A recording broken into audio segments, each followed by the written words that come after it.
Alright, as you guys can see, Squirt is definitely not interested in eating right now. But I'm still going to go ahead and give you guys some tips and tricks on how to get your snake eating, because he just got out of a 6-month fast. He just ate for the first time a week ago. And so the first thing I'm going to tell you to do is not to panic. Like I just said, he went 6, maybe even 7 months without eating. I panicked, of course, took him to the vet. The vet said the same thing. As long as the snake isn't losing a ton of weight, you don't really have anything to worry about. If the snake had a healthy weight, it's not losing a crazy amount, don't worry. Check your temperature and humidity, obviously. If you don't have the proper temps and humidities, you really shouldn't even have the snake because you haven't taken the time to research the proper care and husbandry of it. But first off, make sure you have the proper temps and humidity. Don't ever force feed unless it is absolutely an emergency, unless the snake has lost a ton of weight and is just sick and unhealthy looking.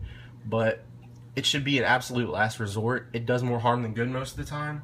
They'll just get stressed out. They'll burn way more calories trying to fight you than they will getting the food. So don't force feed unless it's really necessary.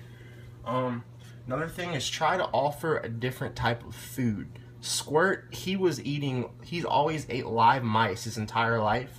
So I actually tried a frozen rat, and he took it instantly. He just took the frozen rat after 6 months of not eating. Most of the time you hear about them, if you eat live, they don't ever switch back. Well, he switched back to frozen easily. So try a different food source. If you're on mice, try rats. If you're on rats, try mice.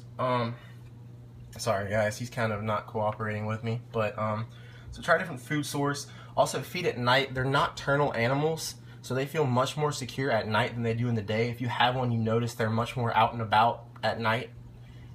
So try feeding at night, and then lastly, just make sure make sure they feel secure.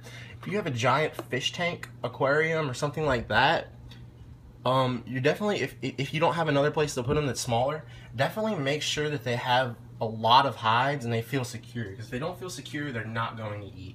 That's a main thing. So make sure that if you have a Tupperware container like this, you can actually make this into a pretty decent habitat for them. They actually do a lot better in Tupperware containers than they do in tanks most of the time. A lot of people keep them in them. So sorry, he's being difficult again, but so try that, and that's pretty much all I got, guys. If you've got any questions, leave a comment. I'll do my best to answer it. But just remember, don't panic. Y'all have a good day.